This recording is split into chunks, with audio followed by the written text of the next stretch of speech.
तर नमस्कार मित्रांनो, स्वागत आहे आपलं आजच्या पुन्हा एकदा एक नवीन एपिसोडमध्ये आपल्या. तर आज आपण चर्चा करणार आहे त्या सूर्या भाऊच्या कॅचबद्दल, जी त्यांनी लास्ट मुमेंटला लास्ट ओव्हरला ज्या पहिल्या बॉलला घेतले होते डेव्हिड मिलरच्या. तर बरेचसे भाऊ आज जे पाकिस्तानी प्लेयर आहे, जे साऊथ आफ्रिकेचे पण प्लेयर आहे, ते बोलतात आहे की ती कॅच जी लीगल नव्हती, म्हणजे चिटिंग केलेली इंडियानी, जय शहानी काहीतरी फिक्सिंग केलेली असं सगळे म्हणतात. ते तुमचं काय म्हणणं आहे त्याच्याबद्दल, एक भारतीय, एक हिंदुस्थानी, एक सपोर्टर म्हणून? त्याच्यात पहिली गोष्ट म्हणजे नाही का, इंडिया आणि BCCIचा तर काय रोलच नाही याच्यात फिक्सिंगचा. दुसरा विषय राहिला की साऊथ आफ्रिकेपेक्षा पाकिस्तानलाच आपण कप जिंकल्यामुळे त्यांची जास्त जळाली असं झालं. म्हणजे आता हे सगळ्यांनाच माहिती आहे, मीडियाला आपण बघतो, सोशल मीडियाला बघतोय सगळेच जण की सूर्याचा कॅच रोपला लागला, आपलं ते पाय रोपला लागला होता कॅच घेताना. तर रोपला जर लागला होता तर मग कॅमेरे आहेत, एवढे अँगल आहेत, सगळ्या अँगलनी सगळे बघितलेत, हंपर आहेत तिथं, थर्ड हंपर बसलेले आहेत, तुमच्या ग्राउंडवरचे हंपर आहेत, सगळ्यांनी बाद दिले. म्हणजे तुम्हाला फक्त का तर इंडिया जिंकली म्हणून जळती एवढंच. त्याच्यामुळं फक्त सोशल मीडियावरती न्यूजला ट्रोल करायचंच काम चालू आहे. दुसरं काय तेव्हा की सूर्याचा पाय लागला त्याला शक्य आहे का, की हा कप अनलिगली जिंकले इंडियावाले, असं कुठं असतं का? मग तुम्ही ज्यावेळेस ऑस्ट्रेलिया जिंकली 50-50 2023 नोव्हेंबरमध्ये, त्यावेळेस का ना टीका केली कुठंतरी की बाबा नाही ऑस्ट्रेलियाने फिक्सिंग केली, असं नाही.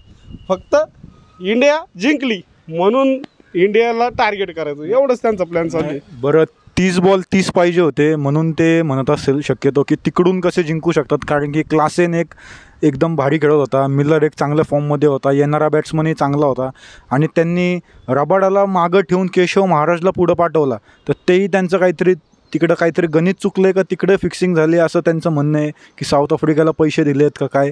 तर त्याच्याबद्दल तुमचं अजून काय, तुमचं थोडंफार? पैसे दिले तर लाईव्ह मॅचला जर कोणी पैसे दिले जर फिक्सिंग व्हायचं म्हणत असेल तर शक्यच नाही. आमच्याकडे त्या क्वालिटीचे आपल्याकडं गोलंदाज आहेत आपले. बुमरा झाला, बुमराने जी ओव्हर टाकली, अर्शदीपनी टाकली आणि हार्दिक पांड्याने, तिघांनी ओव्हर टाकले, त्या टॉप क्लासच टाकल्या, एक नंबरच ओव्हर टाकल्या, त्याच्यामध्ये डाऊटच नाही ना कुठलाच. त्यांनी ज्या त्यांच्या ओव्हर टाकल्या ना, त्यांनी त्यांचं कामच केलं, परफेक्ट केलं.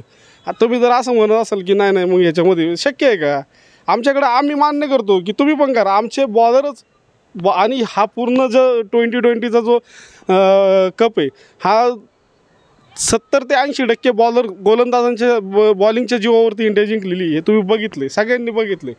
पूर्ण आमच्या 140 करोड लोकांनी बघितले. आणि राहिला विषय त्या दिवशी शॉन पॉलकचं देखील स्टेटमेंट आहे कालचं परवाचं की नाही कॅच हा क्लिअरच आहे.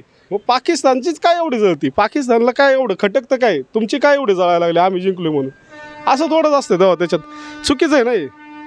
बरोबर आहे. मग आपण ही कॅच लिगल होती तर कोणी कुठले पाकिस्तानचे काही ते सपोर्टर असतील किंवा प्लेयर्स असतील, त्यांना एक तर डोकं नाही आपण समजू, किती गेम खेळलेले माणसं आहे त्यांना समजतं अंपायर तिथे डिसिजन द्यायला होते, समोर कॅमेरे आहेत सगळे.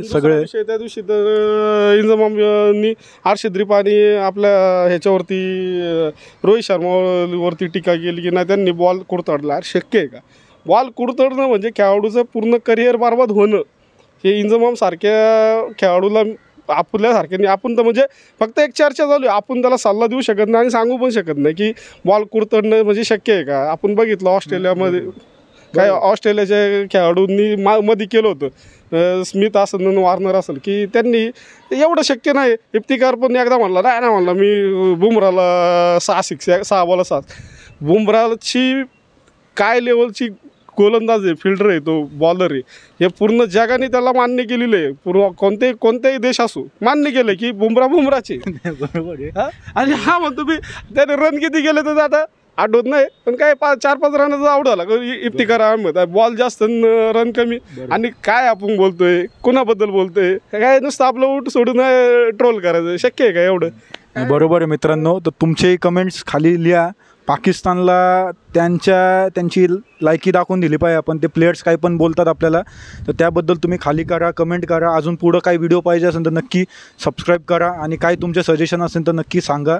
जय हिंद, जय भारत, जय महाराष्ट्र.